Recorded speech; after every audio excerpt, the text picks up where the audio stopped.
যখন আমরা আল্লাহকে পাবো, আল্লাহ পাকের ইবাদতের মধ্য দিয়ে, রাসূলের সুন্নতের মধ্য দিয়ে অল্পে তুষ্ট থাকতে পারবো, যা আছে এতে শুকরিয়া আদায় করবো, আপনার তো সুখী মানুষ দুনিয়াতে কেউ নাই দুনিয়াতে। কিন্তু বস্তুবাদিতা আপনাকে এই আকীদা আদর্শ থেকে সম্পূর্ণ ডিমোটিভেট করে দিবে। আপনাকে খালি চাই চাই আরো চাই, ওই যে দু হাতে যাবো হাত পেতে নাও, বাকির খাতা শূন্য থাকার। আমাদের দর্শন দু হাতে যাবো হাত পেতে নাও না, বরং দুনিয়াতে যতটুকু পাও এতটুকুতে সন্তুষ্ট থাকো, বাকির খাতা শূন্য থাক না, বাকির খাতা পূর্ণ হোক। মানে পরকালটা বাকির খাতা না, পরকালের বাকির খাতাটা পূর্ণ হোক। প্রয়োজনে দুনিয়ার সব চলে যায় যাক, প্রয়োজনে দুনিয়ার সব যদি চলেও যায় যাক, তারপরে বাকির খাতা কি হোক? পূর্ণ হোক। এটাই আল্লাহ রাব্বুল আলামিন সূরা আ'লার মধ্যে বলছেন, বাল তুসিরুনাল হায়াতাদ দুনিয়া, তোমরা এই দুনিয়ার জীবনটাকেই প্রাধান্য দিয়ে থাকো। ওয়াল আখিরাতু খায়রুন ওয়া আবকা, কিন্তু আখিরাত হচ্ছে সবচেয়ে উত্তম এবং চিরস্থায়ী। তো প্রিয় ভাই এবং বোনেরা যারা আলোচনা শুনছেন, আজকে আমাদের প্রথম সবক হওয়া উচিত দুনিয়ার নেশায় আমরা না পড়ি। আল্লাহ পাক আমাদেরকে তৌফিক দান। এর মানে এই না আমরা দুনিয়ার প্রোগ্রেসে যাব না, অবশ্যই যাব, আমরা অবশ্যই যাব। পুরো ন্যাশন জাতিগতভাবেই আমাদেরকে এই ওয়ার্ল্ডের সমকক্ষ তো হতে হবে, হবে কি না? আমরা কি ওয়ার্ল্ডের সমকক্ষ হতে পেরেছি? আপনাদের কি মনে হয় মিলস, ইন্ডাস্ট্রিজ, ফ্যাক্টরি, সেতু, ফ্লাইওভার এইগুলো করলেই মনে হয় যে ওয়ার্ল্ডের সমকক্ষ হওয়া যায়? প্রত্যেক জনগণ ভিতর থেকে সুখী কিনা, তাদের অন্ন, বস্ত্র, চিকিৎসা, শিক্ষা, বাসস্থান, এই যে মৌলিক চাহিদা, বেকারত্ব ঘোচানো, তিন বেলা খাওয়া খেয়ে পরে বাঁচা, জীবনের অধিকার, জীবনের অধিকার, সিকিউরিটি, এই জিনিসগুলো আমাদের নিশ্চিত হচ্ছে কিনা, এটা হচ্ছে আপনার উন্নতির মানদণ্ড। উন্নতির মানদণ্ড কি? আমরা এখন যেখানে আছি না, 1776 সালে অ্যাডাম স্মিথ তার চেয়ে আগের জায়গায় ছিলেন। 1776 সালে অ্যাডাম স্মিথ একটা বই লিখেছেন, তার নাম হচ্ছে যে দি ওয়েলথ অফ নেশন, এই কিভাবে একটা রাষ্ট্রের ওয়েলথ ফাংশন করে। ওই 1776 সালে তিনি যে চিন্তাগুলো করেছেন, এখন পর্যন্ত আমরা সেই চিন্তা বাস্তবায়ন করতে পারি নাই। 1776 সালের চিন্তা, কিন্তু ওই চিন্তা বাস্তবায়ন করেছে পশ্চিমারা। পশ্চিমা সভ্যতা যেটা আপনি দেখছেন দাঁড়িয়ে আছে, এই একটা বইয়ের উপর দাঁড়িয়ে আছে। যেমন একটা এক্সাম্পল দিই, আলোচনাটা কঠিন হয়ে যাবে, অন্যদিকে যাব। আমরা মনে করি যে অর্থনীতি আমরা নিয়ন্ত্রণ করব, ঠিক আছে, অর্থনীতির পুরো বিষয়গুলো আমরা নিয়ন্ত্রণ করে আমরা সমৃদ্ধি নিয়ে আসবো। আসলে বিষয়টা কি জানেন? অর্থনীতির নিজের একটা ফ্লো আছে, ও নিজেই নিজেকে নিয়ন্ত্রণ করে, এবং তার উপর একটা ইনভিজিবল হ্যান্ড থাকে, অদৃশ্য হাত, যেটা আমরা বলি আল্লাহ রাব্বুল আলামিন। আল্লাহ রাব্বুল আলামিন এই পুরো অর্থনীতিকে নিয়ন্ত্রণ করে। আমরা যখন সেটাকে ইন্টারফেয়ার করতে যাব, তখন ইকোনমি কলাপস করে যাবে। এই যে করছে কলাপস, আরো ব্যাপার আছে। শুধু ব্যবসা, অর্থনীতি, এক্সপোর্ট ইম্পোর্ট, এগুলোকে তিনি জাতির মানদণ্ড বলতেন না। তিনি বলতেন যতক্ষণ পর্যন্ত জাতির প্রত্যেক ব্যক্তির মধ্যে এথিক্স না আসবে, নীতি যতক্ষণ পর্যন্ত না আসবে, আপনি করাপশন থামাতে পারবেন না। তাই হয়েছে না? শুধু ব্যবসা না, আদর্শ কতটুকু আছে? এই যে আপনি দেখছেন বিভিন্ন জায়গায় ভেজাল খাবার খাওয়াচ্ছে, ওদেরকে টাকার অভাব আছে? ওদের টাকার কিন্তু অভাব নাই। নেম ফ্রেমে কোনো ঘাটতি আছে? এস্টাবলিশড বিজনেস, তাহলে কেন আপনাকে ভেজাল খাওয়াবে? কারণ তার মধ্যে এথিক্স নাই, নীতি নাই।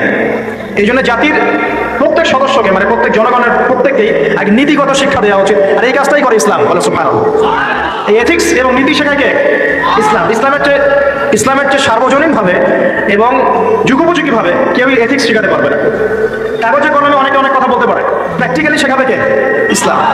এখন বলতে পারেন তাহলে মুসলিমদের মধ্যে দুর্নীতি কেন, মুসলিমদের মধ্যে কেন এই সমস্যাগুলো হয়? উত্তর একটাই, ওই যে স্যার বলে গেলেন, আমি বিভিন্ন ওয়াজে এক এক জায়গায় এক এক কথা বলে। উত্তরটা কি? উত্তরটা হচ্ছে যে কোরআন এবং সুন্নাহর সঠিক যে শিক্ষাটা আছে, এই শিক্ষাটা আমরা অনেকেই বাস্তবায়ন করতে পারছি না। এটা আমাদের ব্যর্থতা। এটা কাদের ব্যর্থতা? এটা আমাদের ব্যর্থতা। এখানে আমাদের ব্যক্তি স্বার্থ থাকতে পারে, এখানে আমার জ্ঞানের স্বল্পতা থাকতে পারে, আমার ভিতরে অহংকার থাকতে পারে, বা আমি অল্প শিক্ষিত হতে পারি, এবং এমন হতে পারে আমার জ্ঞানটা যুগোপযোগী না। ইসলামিক জ্ঞান আমার মধ্যে আছে, কিন্তু কিভাবে এই জ্ঞান দিয়ে ওয়ার্ল্ডকে ডিল করবো, এই জ্ঞানটা আমার মধ্যে নাই। এই কারণে আমরা হয়তোবা ইসলাম, কোরআন সুন্নাহ হাতে থাকার পরেও এই সমস্যাগুলো ফেস করছি। প্রথম সমস্যা হচ্ছে বস্তুবাদিতা। আল্লাহ আখিরাতে কতটুকু দাম আছে দুনিয়ার? আল্লাহ পাক বলছেন একটা মাছির পাখার সমানও না। একটা মাছির পাখার কি দাম আছে আপনার কাছে? আল্লাহ পাক বলছেন পুরো দুনিয়ার দাম আমার কাছে যদি একটা মাছির পাখার সমান হতো, তাহলে এই দুনিয়াতে কোনো কাফের মুশরিক পানি পান করতে পারতো না। তার মানে এই দুনিয়াতে যা করো, আমার তো কোনো দামই নাই দুনিয়া। কালকেই তো আমি দুনিয়া ধ্বংস করবো। আর ওই যে দুই জাতির কথা বললাম, জিন এবং মানব জাতি, আপনারা সূরা আর রহমান পড়বেন। রহমান নামটা অনেক ব্যাপক, দয়াময়ের নাম, তার মানে আল্লাহ পাক মার্সিফুল, মোস্ট মার্সিফুল। কিন্তু এই সূরা আর রহমানেই একটা ভয়ঙ্কর আয়াত আছে, কি? সানাফরুগু লাকুম আইয়ুহাস সাকলান, হে মানুষ এবং জিন, হে মানুষ এবং জিন, শীঘ্রই আমি তোমাদের দুইটা জাতিকে ডিল করার জন্য ফারেক হচ্ছি, অপেক্ষা করতে থাকি। মানে আল্লাহ পাক কুল্লু ইয়াউমিন হুয়া ফি শাআন, মানে আল্লাহ পাক কি করেন, সব সময় তার কাজে ব্যস্ত আছেন। মহাবিশ্বের তো গ্রহ নক্ষত্র গ্যালাক্সির অভাব নাই, মাখলুকের কোনো অভাব নাই। আল্লাহ পাক প্রত্যেকটা মুহূর্তেই তার কাজে ব্যস্ত আছেন, তার কাজে শানে ব্যস্ত আছেন। কিন্তু এই ব্যস্ততা থেকে ফারেক হবেন কাদের জন্য? মানুষ আর জিনের জন্য। সুবহানাল্লাহ, মানুষ আর জিনের জন্য। আল্লাহ পাক বলেন সানাফরুগু লাকুম আইয়ুহাস সাকুলান, দাঁড়াও, দুনিয়ার মধ্যে এইসব করে বেড়াচ্ছ, তোমাদের দুই জাতির জন্য আমি অচিরেই ফারেক হবো ইনশাআল্লাহ। ওইটাই হলো কি আমাদের দিন। যদি ওই দিনটা আমরা মাথায় রেখে চলি, ইনশাআল্লাহ আমরা কেউ বস্তুবাদী হবো না ইনশাআল্লাহ। আল্লাহ পাক আমাদের সবাইকে দুনিয়া মুসাফিরের মতো থাকার তৌফিক দান করুন। আমরা উন্নতি করব, অবশ্যই অগ্রগতি করব, আমরা সবকিছুই করব, কিন্তু দুনিয়ার পূজায় ডুবে যাব না। এটা একটা বড় চ্যালেঞ্জ। মানে মধ্যমপন্থী থাকতে হবে, না একদম গোলালু মার্কা আর না চরমপন্থী, মাঝামাঝি থাকার চেষ্টা করতে হবে। আল্লাহ তৌফিক দান করুন। ঢাকাবাসীর জন্য এর চেয়ে বড় কোনো নসিহত হতে পারে না। ঢাকা থেকে, ঢাকার মতো যত মানে সিটিজ, মেগা সিটিজ আছে সারা ওয়ার্ল্ডে, তাদের জন্য এটাই প্রথম নসিহত, বস্তুবাদিতা ত্যাগ করতে হবে, বস্তুবাদিতা। আল্লাহ পাক আমাদের সবাইকে বাকির খাতা পূর্ণ করার তৌফিক দান করুন। এখন একটা লক্ষ্য পেলাম, কি জন্য দুনিয়া এসেছি? আল্লাহর ইবাদত করার জন্য। এখন অনেকে ভুল বুঝে প্রশ্ন করতে পারে, তাদের জ্ঞানের স্বল্পতা। আমি ওদেরকে দোষারোপ করবো না, কারণ আমাদের শিক্ষা সমস্যা আছে। আমরা তো সবার মাঝে ইসলামিক সার্বজনীন শিক্ষা দিতে পারছি না। এই কারণে অনেকে প্রশ্ন করতে পারে, তাহলে কি সারা জীবন আল্লাহ বিল্লাহি করতে হবে? আমি কি সারা জীবন তাসবিহ তাহলিল জিকির আজকার নামাজি পড়ে বেড়াবো তাহলে? এটা হলো তার ভুল বুঝ। এই আয়াত সম্পর্কে ভুল ব্যাখ্যা। সঠিক ব্যাখ্যাটা কি? সঠিক ব্যাখ্যা হচ্ছে সূরা হাশরের 7 নম্বর আয়াত। কত নম্বর? সূরা হাশর 7 নম্বর আয়াত। আল্লাহ পাক বলেন, ওয়া মা আতাকুমুর রাসূলু ফাখুযুহু, রাসূলুল্লাহ সাল্লাল্লাহু আলাইহি ওয়াসাল্লাম তোমাদেরকে যা যা দিয়েছেন সব নিয়ে নাও। ওয়া মা নাহাকুম আনহু ফান্তাহু, রাসূল যা থেকে বিরত থাকতে বলেছেন সমস্ত বিষয় থেকে দূরে থাকো। এখন এই আয়াতটাকে সামনে রেখে কোরআন সুন্নাহকে যদি আমরা ঘাঁটি, আমরা দেখব রাসূলুল্লাহ সাল্লাল্লাহু আলাইহি ওয়াসাল্লাম পেশাব পায়খানা ইস্তেনজা করা থেকে শুরু করে রাষ্ট্র চালানো পর্যন্ত প্রতিটা কাজের হেদায়েত দিয়ে গেছেন। আলহামদুলিল্লাহ, এটা কেউ মানি বা না মানি দিয়ে গেছেন, এটা বিশ্বাস করতে হবে। আমল করতে পারি বা না পারি, নবী দিয়ে গেছেন, বিশ্বাস করতে হবে। দলিল চাচ্ছেন, আপনি সহিহ বুখারী খুলেন, মুসলিম খুলেন, তিরমিজি, নাসাই, আবু দাউদ এগুলো খুলেন, দেখবেন আপনি ইস্তেনজা করবেন কিভাবে, বসবেন কিভাবে, ঢোকার সময় কোন পা দিয়ে ঢুকবেন, বের হওয়ার সময় কোন পা দিয়ে বের হবেন, ইস্তেনজা করার সময় কথা বলতে পারবেন কিনা, কতটুকু বলতে পারবেন, গোসল কেমন করে করবেন, ওযু কিভাবে করবেন, আপনি আগে কি পা থেকে শুরু করবেন নাকি হাত থেকে শুরু করবেন, কিভাবে নামাজ পড়বেন, আগে গিয়ে সিজদা করবেন নাকি ইকামত হবে, আযান হবে, আল্লাহু আকবার তাকবীর দিবেন, কিভাবে নামাজ শেষে বের হয়ে আপনি ব্যবসায় চলে যাবেন, কিভাবে আপনি ব্যবসা করবেন, কিভাবে চাকরি বাকরি করবেন, সমাজের মানুষের সাথে মেলামেশা করবেন, মানুষকে দিনের দাওয়াত দিবেন, ইভেন কিভাবে আপনাকে যদি আল্লাহ ক্ষমতা দেন আপনি কিভাবে সোসাইটি মেনটেন করবেন, সমাজ এবং রাষ্ট্র মেনটেন করবেন, প্রতিটা হেদায়েত খুঁটিনাটি কোরআন এবং সুন্নাহ দিয়েছে আমাদেরকে। এই বিশ্বাস আগে রাখতে হবে। এই বিশ্বাস না রাখলে কেউ মুসলিম হতে পারবে না। ভেরি সরি টু সে, এই বিশ্বাস না করলে কেউ মুসলিম হতে পারবে না। আগে বিশ্বাস, তারপরে কাজ করতে পারেন কিনা সেটা পরের বিষয়। এবং আমি বলে দিচ্ছি, এই যুগে আপনি 100% পারবেন না। সিম্পল, এই যুগে আপনি 100% পারবেন না, এটা স্বাভাবিক। কারণ এই পুরো বিশ্বটা তো ইসলামাইজড না। পুরো বিশ্ব ইসলামাইজড, বরং পুরো বিশ্বটা কুফরের উপর আছে। কিসের উপর আছে? পুরো ওয়ার্ল্ডটাই কুফরের উপর আছে, পুরো ওয়ার্ল্ডটাই। একটা এক্সাম্পল আমি প্রমাণ করতে পারি, একটা এক্সাম্পল। আল্লাহ পাক বলেছে সূরা মুলক, রাতের বেলা পড়তে হয় না সূরা মুলক? রাতের বেলা সূরা মুলক পড়তে হয়, যে পড়বে তার কবরের আযাব হবে না ইনশাআল্লাহ। কবরের আযাব থেকে আল্লাহ পাক তাকে বাঁচাবেন ইনশাআল্লাহ। সূরা মুলক তেলাওয়াত করতে হবে রাতের বেলা। এই সূরার প্রথম আয়াতে আল্লাহ বলেছেন, তাবারাকাল্লাযী, বরকতময় সেই আল্লাহ, বিয়াদিহিল মুলক, যার হাতে পুরো মহাবিশ্বের ক্ষমতা। কার ক্ষমতা? তাবারাকাল্লাযী বিয়াদিহিল মুলক, বরকতময় সেই আল্লাহ যার হাতে পুরো মহাবিশ্বের ক্ষমতা, সার্বভৌমত্ব। ক্ষমতার বাংলা কি বলতে পারি আমরা? এটাকে ইংরেজিতে আপনারা কি বলেন? আপনারা বলেন সভারেন্টি। কি বলেন? সভারেন্টি বিলংস টু আল্লাহ। এখানে সভারেন্টি বিলংস টু কি? আল্লাহ। কিন্তু এই পুরো বিশ্বের সার্বভৌমত্বের মালিক কি এখন আল্লাহ বাকি আছে? মানুষ নিজের হাতে নিয়ে নিয়েছে। কথা বুঝতে পারছেন? পুরো বিশ্বে আল্লাহর সার্বভৌমত্ব চলে এখন, মানুষের সার্বভৌমত্ব চলে এখন। পুরো ওয়ার্ল্ডটাই কুফরের উপর আছে না? বিশ্বটাই কুফরের উপর। এখন বাদ দেন, এই ওয়ার্ল্ডে আপনি 100% ইসলাম ডিল করতে পারবেন না, সিম্পল। কিন্তু আগে বিশ্বাস করেন যে একদম টয়লেট থেকে শুরু করে আসমান পর্যন্ত সবকিছুই হেদায়েত কোথায় আছে, কোরআন শুনে আছে কি নাই? এখন মানতে পারি না, সেটা আলাদা ইস্যু। কেউ বিশ্বাস করেছে, মানতে পারে না, আল্লাহ তাকে মাফ করে দিবে ইনশাআল্লাহ। বিশ্বাস করেছি, মানতে পারিনি আল্লাহ, মানে বিশ্বাস করেছি, আমল করতে পারি নাই। আমল করতে গিয়েছি, প্রতিবন্ধকতা পেয়েছি, সমাজ এমন ছিল না, বিশ্ব এমন ছিল না, আমি পারি নাই, আল্লাহ মাফ করে দাও ইনশাআল্লাহ, আল্লাহ মাফ করে দেবে ইনশাআল্লাহ। আল্লাহ পাক বলেছেন, কারো আমল নামায় যদি শিরকের পাপ না থাকে, যে কোনো গুনাহ আল্লাহ যাকে ইচ্ছা মাফ করে দিবেন। আমল নামায় এখানে শিরকের পাপ রাখা যাবে না, যে কোনো গুনাহ আল্লাহ যাকে ইচ্ছা মাফ করতে পারে। বুঝাচ্ছি, মনে করেন একটা জেনা করেছে, আল্লাহ মাফ করুন। ওই জেনাকার ব্যক্তি যদি বিনা তওবাতেও মারা যায়, তওবা করে নাই, বিনা তওবাতেও মারা যায়, কাল কিয়ামতের মাঠে আল্লাহ করতে পারেন। আল্লাহু আকবার। কিন্তু একজন ব্যক্তি শিরক করেছে, তওবা না করে মারা গেছে, আল্লাহ তাকে মাফ করবে। এখন শিরকের পাপ ছাড়া যে কোনো পাপ আল্লাহ মাফ করবেন ইনশাআল্লাহ। সো আগে আকীদা পোষণ করি যে হ্যাঁ, কোরআন সুন্নাহয় সবকিছুর সমাধান আছে আলহামদুলিল্লাহ। এখন আমি আমল করতে গিয়ে হয়তো পারছি না। এখন আমার বিশ্বাস চলমান বিশ্বের সাথে সাংঘর্ষিক হচ্ছে, এবং এই বিশ্বাসকে দমিয়ে দেওয়ার জন্য কি করা হচ্ছে? এই বস্তুবাদিতার মতো আদর্শগুলো আপনার সামনে তোলা হচ্ছে। এখানে উত্তরটা কি? এখানে উত্তরটা হচ্ছে, দেখুন, ইবাদত মানে শুধুমাত্র নামাজ, রোজা, হজ, যাকাত নয়। ইবাদত মানে শুধুমাত্র নামাজ, রোজা, হজ, যাকাত নয়, বরং আমার জীবনের প্রতিটা সেক্টরই ইবাদত বলে কাউন্ট হবে যদি আমি সেই কাজটাকে নবীর সুন্নাত অনুযায়ী করতে পারি। আমার কথা কি বুঝতে পারছেন? এই হলো ব্যাখ্যা, ওয়া মা খালাকতুল জিন্না ওয়াল ইনসা ইল্লা লিয়াবুদুন। আমি জিন আর মানুষকে শুধু আমার ইবাদত করার জন্যই সৃষ্টি করেছি। আপনার ইস্তেনজা করাটা ইবাদত। সুবহানাল্লাহ। আমার ইস্তেনজা করা কার প্রয়োজন? আমার না ইসলামের, না আল্লাহ পাকের? নাউজুবিল্লাহ। ইস্তেনজা কার জন্য করি? আমার প্রয়োজন। আমাকে এখন ইস্তেনজা করতে হবে, কষ্ট দিচ্ছে আমাকে। খাবার খাবেন, কার জন্য খাচ্ছেন? আমার জন্য নাকি? আমার জন্য। আপনি ব্যবসা করছেন, কার জন্য? আমার জন্য, আমার স্ত্রী সন্তান, আমার পরিবারের জন্য। আপনি সমাজ চালাচ্ছেন, কার জন্য? আপনার জনগণের জন্য। এখানে স্বার্থ কার? মানুষের না আল্লাহ? আমার স্বার্থ, আমার স্বার্থে আমি এই সব কাজগুলো করব, নবীর সুন্নাহ অনুযায়ী করব, তাহলে দুনিয়াবি কাজগুলোতেও আল্লাহ পাক নেকি দিয়ে দিবেন। কেমন দুনিয়াবি কাজ? স্ত্রী সহবাস করা, স্ত্রীর সাথে ভালোবাসা, প্রণয় বিনিময় করা। আপনি স্ত্রীর দিকে তাকিয়েছেন, নেকি হয়েছে। স্ত্রীর হাতটা ধরেছেন, নেকি হয়েছে। স্ত্রীকে আদর করেছেন, নেকি হয়েছে। তার মুখের মধ্যে ভাত তুলে দিয়েছেন, নেকি হয়েছে। আপনার ছেলেকে আদর করে কোলে নিয়েছেন, নেকি হয়েছে। মা ছেলেকে দুধ পান করাচ্ছে, নেকি হচ্ছে। আপনি ভাইকে 5টা টাকা দিয়ে সহযোগিতা করলেন, নেকি হচ্ছে।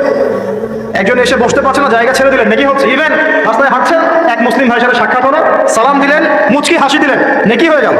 তাহলে আমরা কিভাবে বলতে পারি যে ইসলাম কি শুধু নামাজ, রোজা, হজ, যাকাতকেই স্বীকৃতি দেয়, এগুলো করতেই দুনিয়াতে আসছি, নাকি সব কাজই ইবাদত? আমার আলোচনা কি কঠিন হয়ে যাচ্ছে? আমাদের জীবনের প্রতিটা কাজই ইবাদত, যদি সেটা রাসূল সাল্লাল্লাহু আলাইহি ওয়াসাল্লামের সুন্নাহ মতো করা হয়। 3টা জিনিস খেয়াল রাখতে হবে। কয়টা জিনিস ভাই? এক, সেই ইবাদত হতে হবে আল্লাহর সন্তুষ্টির জন্য। এই যে আমি স্ত্রীর মুখে ভাত তুলে দিচ্ছি, তার কাছ থেকে কিছু পাওয়ার আশায় নয়, আমি দিচ্ছি আল্লাহর সন্তুষ্টির জন্য। আমি যে একজন মুসলিম ভাইকে হাসি মুখে সাক্ষাৎ করলাম, ও আমাকে ভালো করবে, পরে আমাকে হেল্প করবে, এমন এই জন্য নয়, আল্লাহ পাক সন্তুষ্ট হবেন তাই। আমি নামাজে দাঁড়িয়েছি, লোকে আমাকে ভালো বলবে এই জন্য দাঁড়াই নাই। দাঁড়িয়েছি কেন? যাতে আল্লাহ আমাকে কালকে আমাদের মাঠে বাঁচান। আমি দাড়ি ছেড়ে দিয়েছি কেন? মানুষ আমাকে হুজুর বলবে তাই, এই জন্য না, বরং আল্লাহ রাসূলের সুন্নাহ জীবিত করেছি, ইনশাআল্লাহ আমি 50 জন শহীদ সাহাবীর নেকি পাবো। কেন আমি টাকুর নিচে কাপড় পরছি না? কারণ কি মানুষ আমাকে বলবে নতুন ফ্যাশন? না, আমি এই কারণে পড়ছি যাতে রাসূল সাল্লাল্লাহু আলাইহি ওয়াসাল্লাম কালকে আমাদের মাঠে এই সুন্নাহর উপর আমল করার জন্য আমার পক্ষে সুপারিশ করে। আমার ইবাদত, আমার পর্দা, আমার পরিবার, আমার ব্যবসা, আমার অর্থনীতি, আমার পলিটিক্স সবকিছু আল্লাহর জন্য করব। এই একটা হলো মূলনীতি ইবাদত কবুল হওয়ার। 1, 2, সেই আমলটা হতে হবে রাসূলের সুন্নাহ মোতাবেক, অন্য কোনো পদ্ধতিতে নয়। মনে করেন আমি একজন খুব বড় বুজুর্গ হয়ে গেছি, নাউজুবিল্লাহ, আমরা এত বড় বুজুর্গ হয়ে যাই নাই, যে টাইটেলগুলো আপনারা দেন এগুলোর কোনো প্রয়োজনও নাই। এখন একজন বড় বুজুর্গ এসে যদি আপনাকে কোনো ইবাদতের পদ্ধতি শিখিয়ে দেয়, এই পদ্ধতিতে ইবাদত করা অনেক ভালো হবে, কিন্তু ওই পদ্ধতির সাথে রাসূলের এবং সাহাবীদের পদ্ধতির কোনো মিল নাই। মুখরোচক মনে হলো, দেখতে সুন্দর মনে হলো, এবং অনেক মানুষ তা করছে, এরকম দলিল থাকলেও সেই কাজটা করা যাবে না। কারণ কি? কারণ সেই কাজটা রাসূল সাল্লাল্লাহু আলাইহি ওয়াসাল্লামের সুন্নাহ মাফিক হয়নি। আল্লাহ রাসূল করেন নাই, সাহাবীরা করেন নাই, বাস আমি করবো না, সিম্পল। ইমামরাও করেন নাই, পরবর্তী জেনারেশনে কেউই করেন নাই। এখন যত ভালো টাটকা মজা লাগুক, দেখতে সুন্দর লাগুক, বহু মানুষ করছে, এইসব দলিলে ইসলাম টিকবে না। আল্লাহ পাক বোঝার তৌফিক দান করুন। 1 নম্বর শর্ত আল্লাহর সন্তুষ্টির জন্য হতে হবে। 2 নম্বর রাসূলের পদ্ধতিটা হতে হবে। 3 নম্বর খুব ডিফিকাল্ট, 3 নম্বরটা বেশি ডিফিকাল্ট। প্রথম 2টা পার হয়ে গেলেও 3 নম্বরে গিয়ে আমরা আটকে যাচ্ছি। বলবো? রাগটা করবেন না তো। 3 নম্বর হচ্ছে রিজিক হালাল হতে হবে। রিজিক হালাল হতে হবে। পশ্চিমার আদলে গড়া এই পুরো বিশ্বের বেশিরভাগ মানুষের রিজিক এখন হারাম। কেন হারাম? কারণ কোনো না কোনো ভাবে আমরা সুদের সাথে সম্পৃক্ত হয়ে যাচ্ছি, কোনো না কোনো ভাবে। নবীজি অনেক আগেই বলেছিলেন, 1400 বছর আগে, যে একটা জামানা তোমাদের সামনে আসবে, যে মানুষ সুদ খেতে চাইবে না তার গায়েও সুদের ছিটাফোঁটা গিয়ে লাগছে কি? দেখো, আপনি খেতে চাইবেন না, আপনাকে মেসেজ পাঠিয়ে দেওয়া হবে আপনার অ্যাকাউন্টে এত টাকায় যোগ হয়েছে। কি করবেন এখন? টাকাটা আপনি সুদের টাকা। সুদের টাকা মানে কি? 1 দিরহাম যে ব্যক্তি সুদ খেয়েছে, সে যেন 36টা মেয়ের সাথে জেনার পাপ করেছে। সহিহ বুখারী হাদিস, একদম অকাট্য, সহিহ, সনদ সহিহ, এমন না জয়ীফ জাল, এমন নয়। এক দিরহাম যে ব্যক্তি সুদ খেয়েছে সে যেন 36 বার জিনা করলো, নবী সাল্লাল্লাহু আলাইহি ওয়াসাল্লাম বলেছেন। আর এই হাদিস তো আপনারা জানেন যে সুদের পাপের 73টা শাখা আছে, নিচের শাখা হচ্ছে মায়ের সাথে জিনা করা, মাকে বিয়ে করা, আর উপরের শাখা হচ্ছে আল্লাহ এবং তার রাসূলের সাথে যুদ্ধ করা। এগুলো অবলীলায় করছি আমরা। নবীজি বলছেন 4 শ্রেণীকে আমি অভিশাপ দিয়ে গেলাম। আল্লাহর নবী অভিশাপ দিয়ে গেলেন, মানে সে জাহান্নামে যাবে, কোনো অবস্থাতেই জান্নাতে যাবে না। ইল্লা মাশা আল্লাহ। 1 যে সুদ খায়, 2 যে সুদ দেয়, 3 সাক্ষী থাকে, 4 লিখে রাখে। এখন বলেন এই সিস্টেমের বাইরে কতজন মানুষ আছে? এর বাইরে আবার আছে জাকাত না দেয়া, সম্পদ হারাম হয়ে যাচ্ছে। এর উপর আবার আছে ঘুষ জানা দিয়ে অনেক সময় চাকরি বাকরি হয় না। আস্তে আস্তে এগুলো আমরা ট্রেডিশন বানিয়ে নিয়েছি। এক সময় আমরা শোনেন এটাকে বলা হয় নিউট্রালাইজেশন, মানে স্বাভাবিকীকরণ। খুব কঠিন টার্ম বলে ফেলছি মনে কিছু কিছু। যেমন আগে ধর্ষণ হলে আমরা খুবই সোচ্চার ছিলাম এবং সারা এলাকা ফেটে যেত, এত বড় কথা। কেউ মাপে কম দিলে, ধরা পড়লে চক্ষু লজ্জায় সে সমাজে চলতে পারতো না। কেউ চুরি করলে চক্ষু লজ্জায় বের হতে পারতো না। আস্তে আস্তে আস্তে আস্তে আস্তে আস্তে এই যে মাপে কম দেয়া বলেন, সুদ বলেন, জেনা বলেন, আস্তে আস্তে পাপগুলোকে আমরা নিউট্রালাইজেশন করে ফেলেছি, নিউট্রালাইজ হয়ে গেছে।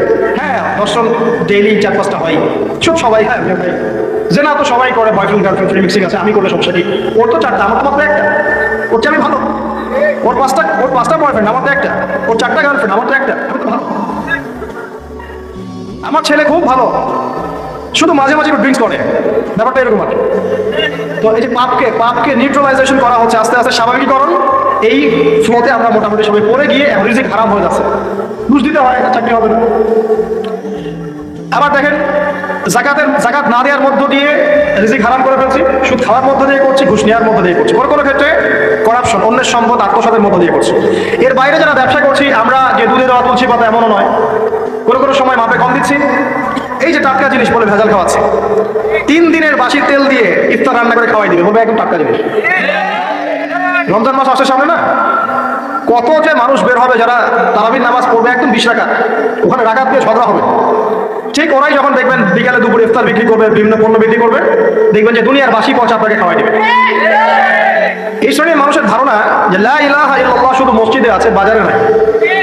এটা ধারণা, লা ইলাহা ইল্লাল্লাহ মুহাম্মাদুর রাসূলুল্লাহ এটা মসজিদে আছে, বাজারে, সমাজে, অন্য জায়গায় নাই। এটা তাদের ধারণা।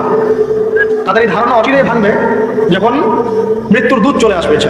তখন বুঝবে লা ইলাহা ইল্লাল্লাহ একটা সার্বজনীন কালিমা, যেটা জীবনের সব ক্ষেত্রেই চলতে হবে। আল্লাহ পাক আমাদেরকে বোঝার তৌফিক দান। নবীজি বলছেন দুনিয়া সিজনুল লিল মুমিন, দুনিয়া মুমিনদের জন্য কারাগার। কারাগার মানে যেখানে আমি স্বতন্ত্র স্বাধীন নই। এখানে প্রশাসন অনেক ভাই বোন আছে, তারা জানেন কারাগার কি জিনিস। যারা 2-1 বার যাওয়া আসা করেছে ওরা জানে কি জিনিস। এখানে আপনার কোনো ব্যক্তি স্বাধীনতা নাই। আপনি আপনার ইস্তেঞ্জা করবেন, শেষেই যেতে পারবেন না, আপনি পারমিশন নিতে হবে, তারা নিয়ে যাবে, তারপরে যেতে পারবেন হ্যান্ডকাপ করিয়ে। দুনিয়া সিজনুল লিল মুমিন, দুনিয়া মুমিনদের কারাগার। এখানে আপনি খেতে পারবেন না, খাবার আসবে তারপর খাবেন। ঘুমাতে পারবেন না, যখন ঘুমানোর আদেশ দিবে তখন ঘুমাতে পারবেন। তা কতক্ষণ ঘুমাবেন তাও ফিক্স করা। মানে কারাগার মানে কি? যেখানে আপনার ব্যক্তির স্বাধীনতা চলে না, যেখানে আমি চলবো একটা সিস্টেমের আওতায়। এখন নবীজি বলছেন দুনিয়াটাই হচ্ছে কারাগার। তাহলে এই দুনিয়ায় কেমন করে আমি প্রবৃত্তির দাসত্ব করতে পারি? কেমন করে আমি আল্লাহকে ভুলে নামাজ বাদ দিতে পারি? কেমন করে জাকাত সেই কবে ফরজ হয়েছে, মিল ইন্ডাস্ট্রিজ ফ্যাক্টরিজ করেছি, জাকাত দিই না। রমজান মাস যায় আসে, রোজাও রাখি না, তারাবি করতে পারি না। কোরআন আমার সামনে মানুষ তেলাওয়াত করে, কোরআন আমার ঘরে পড়ে আছে, শেলফের উপরে ধুলাও আছে, শেলফের উপরে কোরআন ধুলাওয়ালা, ধুলো মাখা। কোরআন পড়ার তৌফিক হয় না, নবীর হাদিসগুলো চর্চা করার তৌফিক হচ্ছে না, ইসলামিক বইপত্র পড়তে পারি না।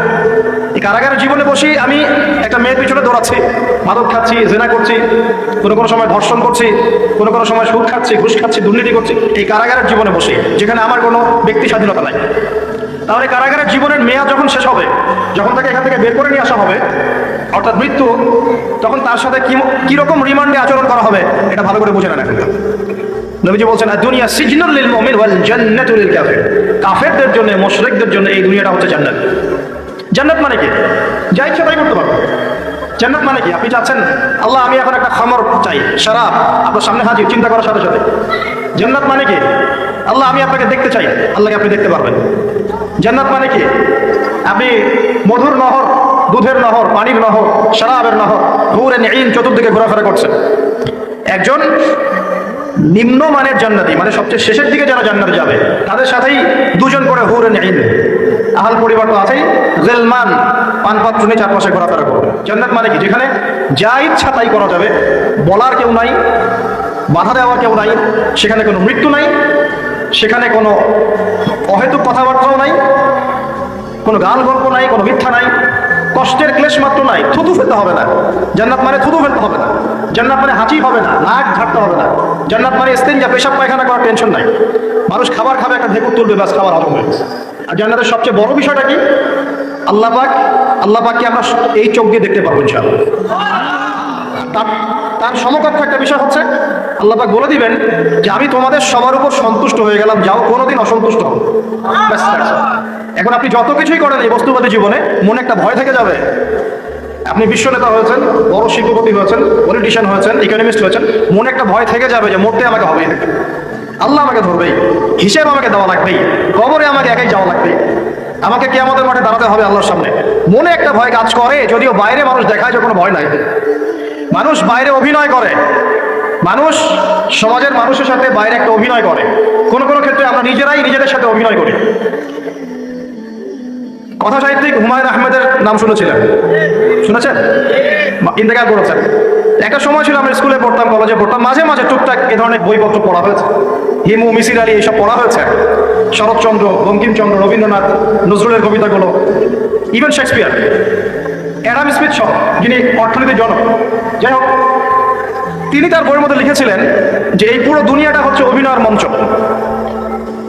কথা সাহিত্যিক, তিনি বলছেন তার মতো করে এই পুরো দুনিয়াটাই অভিনয়ের মঞ্চ, আর আমরা সবাই নিজ নিজ জায়গায় অন্যের সাথে অভিনয় করছি। কোনো কোনো ক্ষেত্রে আমরা নিজেরা নিজেদের সাথে অভিনয় করছি। তিনি বলছিলেন আমরা সবাই অভিনেতা, আর সবচেয়ে বড় অভিনেতা হচ্ছে পলিটিশিয়ানরা, কারণ তাদেরকে অনেক বড় মঞ্চে অভিনয় করতে হবে। এটা আমার কথা না, হুমায়ুন আহমেদের কথা। করে দেখেন তো, আল্লাহ পাক পাঠিয়েছেন তার ইবাদত করতে, আর এই বস্তুবাদী জগৎ আমাদেরকে ভুলিয়ে দিল কিভাবে?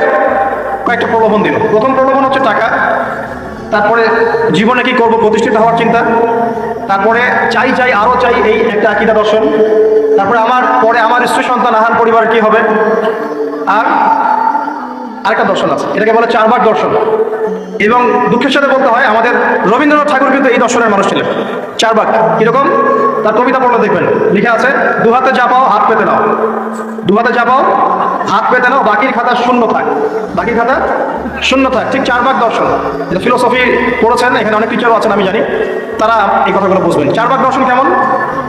ঋণ করে ঘি খাও, ঋণ করে ঘি খাও, যতদিন বাঁচবে সুখে বাঁচবে, এটা হলো চারবাক দর্শন।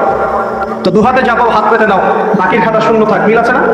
ঋণ করে হলেও ঘি খান, যেভাবে হোক ঘি খান আপনি, মানে ঋণ করে হলেও ঘি খান, যতদিন বাঁচবেন সুখে বাঁচবেন। তাহলে এই দর্শনগুলো বস্তুবাদী না? বুঝতে পারছেন কিনা? ম্যাটেরিয়ালিজম, বস্তুবাদিতা, মানে আপনি চোখের সামনে যা দেখছেন এই দুনিয়া, যেভাবে হোক অর্জন করে নেন, বাকির খাতা শূন্য থাক। ইসলামিক কনসেপ্ট এ টোটাল ডিফারেন্ট কনসেপ্ট। ইসলামের ঈমান, আকীদা, ইসলাম, পরকাল, মুহাম্মদ সাল্লাল্লাহু আলাইহি ওয়াসাল্লামের আদর্শ সম্পূর্ণ ডিফারেন্ট। আমরা বলি কি এই দুনিয়াতে আমরা মুসাফির, দুনিয়াতে আমরা কি মুসাফির, কে কতদিন থাকবো কোনো ঠিক নাই। নবী বলছেন, হে আব্দুল্লাহ বিন ওমর, তুমি দুনিয়াতে মুসাফিরের মতো থাকো, সকালবেলা উঠলে সন্ধ্যার অপেক্ষা করো না, সন্ধ্যাবেলা হলে সকালের অপেক্ষা করো। দর্শনের মধ্যে কত পার্থক্য না? আকাশ পাতাল পার্থক্য না? এখন যদি এই বস্তুবাদী দর্শন নিয়ে আপনি চলাফেরা করেন, তাহলে তো আপনার লাইফের অ্যাম্বিশন হবে একটা ফ্ল্যাট।